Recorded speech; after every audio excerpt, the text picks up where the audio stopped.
Hello दोस्तों, स्वागत है आप लोग का ग्लिफिड स्टडी में।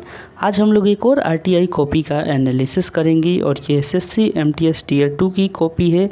आरटीआई कॉपी ये मंगाई गई है, तो अगर आपके पास भी आरटीआई कॉपी है तो ज़रूर हमसे शेयर करें। चलिए, पर्सनल कारणों से इनका जो भी डिटेल था वो हाइड किया गया है और ये इमेज फॉर्मेट में है तो थोड़ा हो सकता है आपको क्लियर ना दिखे, ठीक है। फिर भी मैनेज कर लीजिएगा, समझ लीजिए कंटेंट इन्होंने क्या लिखा है, क्या इम्प्रूवमेंट चाहिए थी इसमें और कौन कौन सी अच्छी बातें इनमें लिखी हुई हैं, वो सब कुछ देख लेते हैं एक बार। 35 मार्क्स मिले हैं। अब चलते हैं हम लोग लेटर पर। ओके,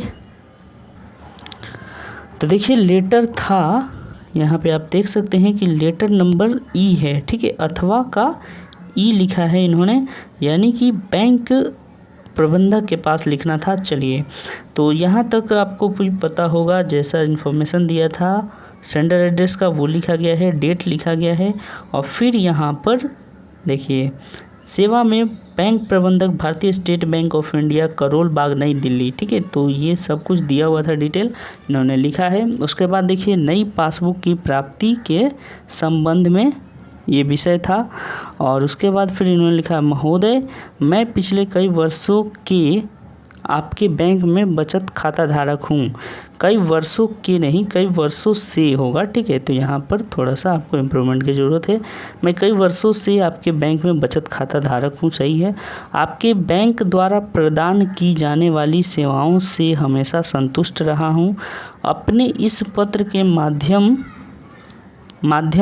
नए पासबुक प्राप्त करने के लिए बैंक शाखा से निवेदन करना चाहता हूं।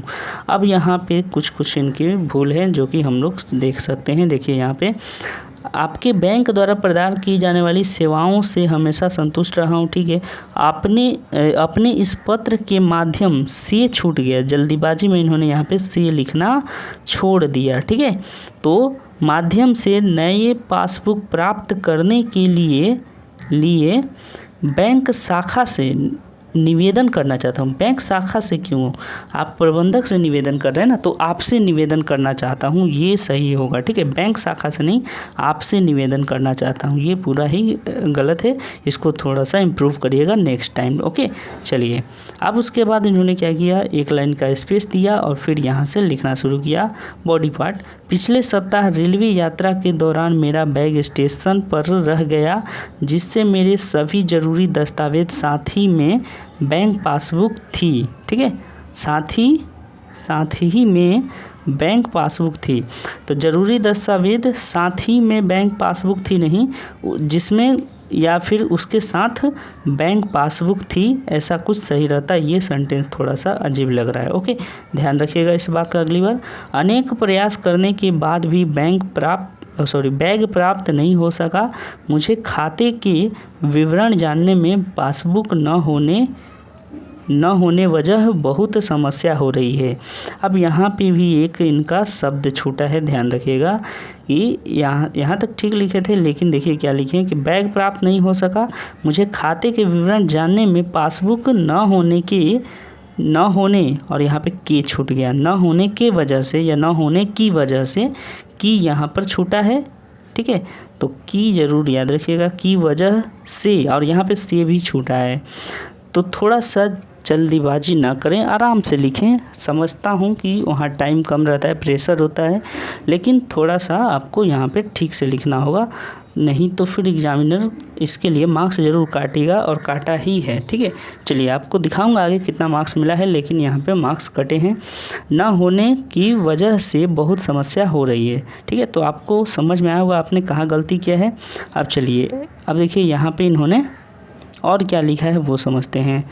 अतः श्रीमान जी मैं आपसे निवेदन करना चाहता हूं कि मुझे एक नई पासबुक प्रदान करें, जिससे मैं अपने खाते का विवरण व अन्य सुविधा जारी रख सकूं। खाते का विवरण और अन्य सुविधा जारी रख सकूं। चलिए, यहाँ तक ठीक है। आधार कार्ड व खाता संख्या पत्र के साथ संलग्न और उसके बाद इन्होंने पूर्ण विराम दे दिया। तो यहाँ पे लिखिए कि पत्र के साथ संलग्न कर रहा हूँ। यहाँ पे थोड़ा सा इंक नहीं बचाइए, थोड़ा सा खर्च कर दीजिए, लिख दीजिए कि साथ संलग्न कर रहा हूँ। ओके, इतना ज़रूर लिखिए। इन्होंने क्या किया, थोड़ा सा यहीं पे इसको स्टॉप कर दिया, नहीं थोड़ा सा और आगे लिखना चाहिए था। फिर इन्होंने लिखा है स धन्यवाद, सही है। उसके बाद भवदिया, अरे बाबा तो खूब बड़ो मिस्टेक, गलत हो गया गुरु। यहाँ पे भवदिया आपने लिख दिया है, समझते हैं। भवदिया का मतलब होता है लड़की बनकर लिख रहे हैं, और प्रकाश नाम रखे हैं आपने लड़कों का, तो ये तो बहुत बड़ा झोल कर दिया आपने। ठीक है, फिर भी ध्यान रखिएगा अगली बार से ऐसा गलती ना हो। ठीक, तो ये चीज़ थोड़ा सा आप लोग भी ध्यान रखा करें कि क्या कह रहे हैं। यहाँ पे मार्क्स आपके पूरा कट सकते, पूरा मतलब कि कम से कम 2, 4, 5 मार्क्स तो यहाँ पे कट सकते थे। ये छोटी मिस्टेक नहीं है, काफ़ी बड़ी मिस्टेक है, तो बहुत सावधानी से लिखिए। और एग्जामिनर क्योंकि बहुत जल्दी में होते हैं तो वो ध्यान नहीं देते हैं। फिर भी देखिए आपको 35 मार्क्स मिले हैं, आपने लिखा अच्छा है, बस थोड़ी थोड़ी मिस्टेक आपकी है, उसको सुधारने की ज़रूरत है। ओके, तो उम्मीद है दोस्तों कि आप लोग भी इस कॉपी से सीखे होंगे कि कौन कौन सी गलतियों से आपको बचना चाहिए और क्या हमें इम्प्रूव करके लिखना चाहिए अपने लेटर में। तो चलिए मिलेंगे किसी और कॉपी के साथ जो कि इसी तरह का हेल्पफुल होगा आपके लिए। चैनल से बने रहें और चैनल को सब्सक्राइब कर लें अगर नए हैं तो, और वीडियो को लाइक और शेयर ज़रूर करें। Thank you.